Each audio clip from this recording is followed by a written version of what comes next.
Hello, this is Kim. I am redoing an earlier video because the audio was very poor on that one. So if you've already watched it, I'm sorry, but this is a redo. This is some settings to change in Windows 10 when you get a new computer, or if you've never changed the settings. I'm surprised at how many people get a computer and just leave it as is and start using it. With Windows 10, there are some things you really should change. I'm going to show you some of them. Okay, so first thing I want to do is install Chrome because I do not like Edge. Edge is the browser that comes with Windows 10. Here it is right here. Okay, Edge, like I said, comes with Windows 10. It's their new browser that they like to force people to use. I find it very cluttered, and I don't think it's very private. Microsoft wants to know everything you're doing, where you're going, what you're doing, who you're talking to. I just don't like it. So I prefer to use Chrome. I'm sure Google is also tracking everything you do.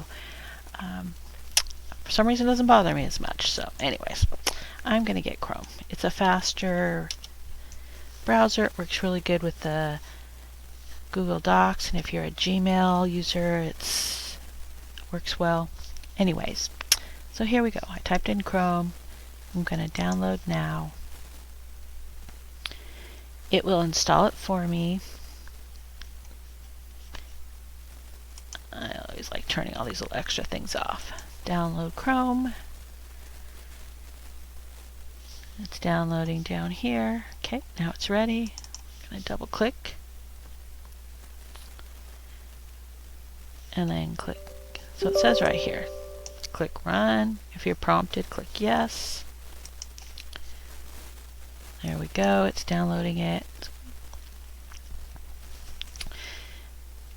And it will install it automatically for us, which is nice.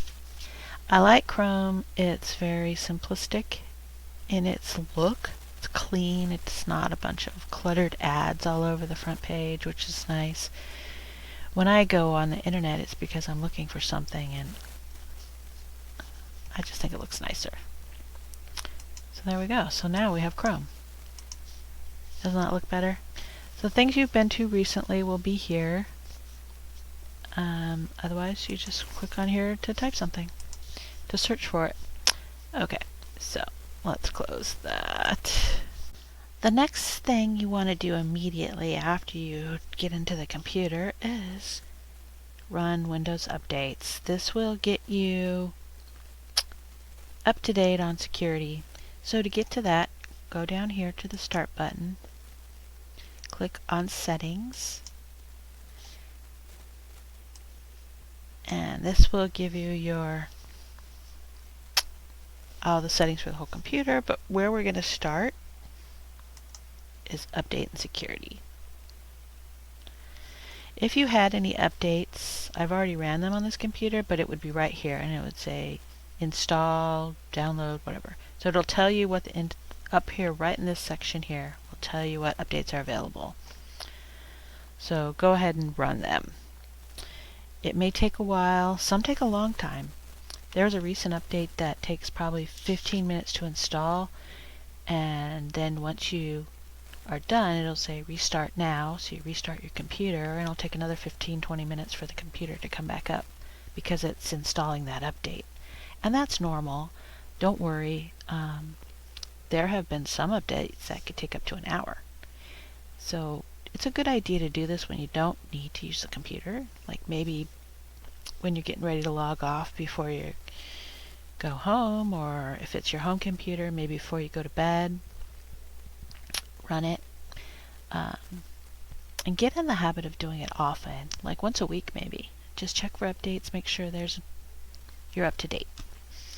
There's a setting in here I want you to change while we're in here. Go into Advanced Options. You want to make sure these are all off. So to turn them on or off, you just click this little thing. If you have Office installed, Word, Excel, PowerPoint, whatever, click this to on, so you get the updates for those products as well. But if you don't have it, turn this all off. And another thing I want to show you real fast was go down here to optimization, turn this off. So this, what this does, it allows you to download an update, and let's say your friend is also lives with you and their computer is connected to the same Wi-Fi network or a physical network. You'll share the update files back and forth. It uses a lot of bandwidth, and it checks often back and forth if there's a file available.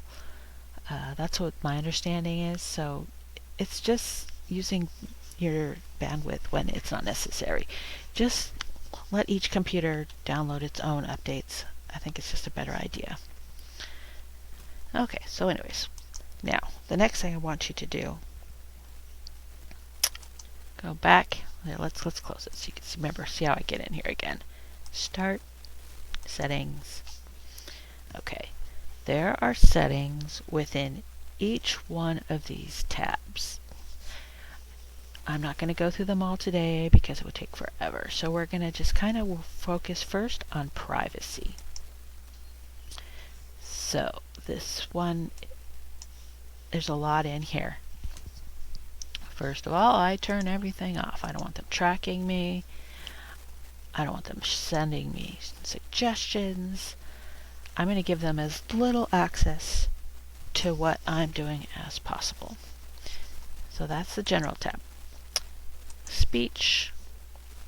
Speech recognition. If you want to use Cortana and any other apps, you'll need to turn that on, but I turn it off. So inking and typing. This tracks everything you type, obviously, and it will give you suggestions. I don't know. Supposedly it creates a personalized dictionary. I don't know. Turn it off. I don't think you need it. Diagnostics. Okay. So down here, make sure they're all off. Go down here and choose never. Otherwise, they're going to ask you for feedback. I just would rather not have to deal with them at all. So anyways, I turn everything off, and I'm sending only the required data. Okay, next, activity history. I like to store it on this device, and that's another video, but there's ways to access if you need to go back to something you were doing previously. But I don't want it set to Microsoft. So now here are all the app-specific settings. There's a lot of them. Location is off by default. Leave them off. Camera. I don't even have a camera on this computer, but if you have a laptop, you may need to leave it on. And you could pick specific apps. I don't have anything installed here yet, but like your Zoom app, you would need to have it on. Edge, I'm going to turn it off. So there'll be more things listed here as you install them. And certain apps will need to have access to your camera, obviously, if you want to do web conferencing. Same thing with the microphone. Leave it on, but you can turn it off. Like if you don't want certain things to use your microphone, just turn it off. But once again, desktop apps, you will need access to the microphone if you want to use those apps. Voice activation. I turn this off. It's kind of like the Hey Alexa thing. It's Hey Cortana instead. I don't want it waking up. I want to be able to choose when I want to talk. Here's notifications. Turn notifications off. You don't want to be notified. It's going to drive you crazy. Account info, turn it off. Contacts, turn it off. Now, if an app you're trying to run says, oh, we need access to your contacts in order to work, then you just come back in here and turn it on. And then once again, you can choose by app which ones you're giving permission. Phone calls off, call history off. I'm not using this to make phone calls. Email off, tasks off, messaging off, radios off. Other devices, leave this on. I know it says beacons, but like if you plug in your iPhone and you want it to sync to iTunes or whatever, it needs to be on so it can use that other device. Background apps, turn this off. There's no reason to have an app running in the background. If you want to use the web, pull up the web, it's going to run. It doesn't need to be running in the background. There's no purpose for it. App diagnostics, turn off. Automatic file downloads. Yeah, there's nothing there to choose. Documents, off. Like I said, if you need to turn these on later, you can. Pictures, off. Videos, off. File system, off. So I turn all of these things off. It will let you know if you need to turn it on. It will say, in order for this to work, we need access to your file system.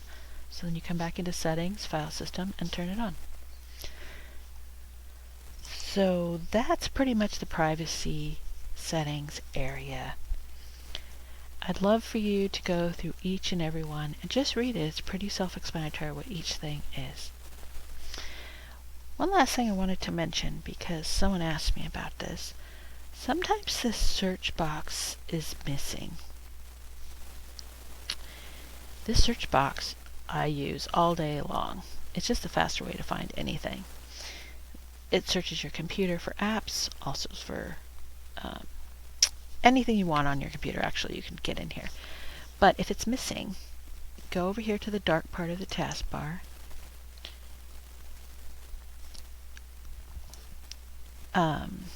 Anyways, go to, oops.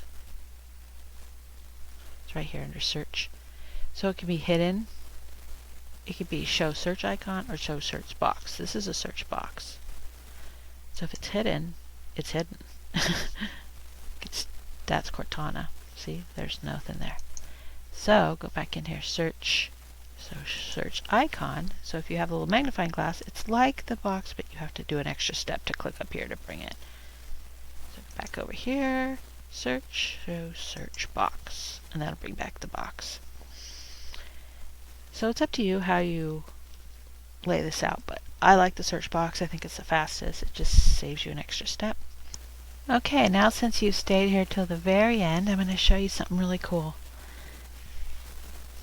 Down here on your taskbar, way over here on the end, is a little button.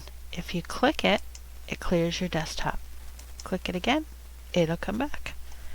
It's kind of cool if somebody walks up and you have a bunch of confidential things open on your computer. You can just do that real fast, and then all they see is your desktop. And then click it again, and your stuff is back.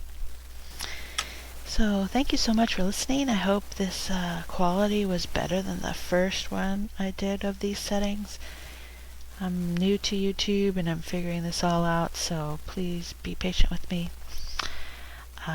If you like this video, please click like. It helps me a lot, and subscribe. Thank you.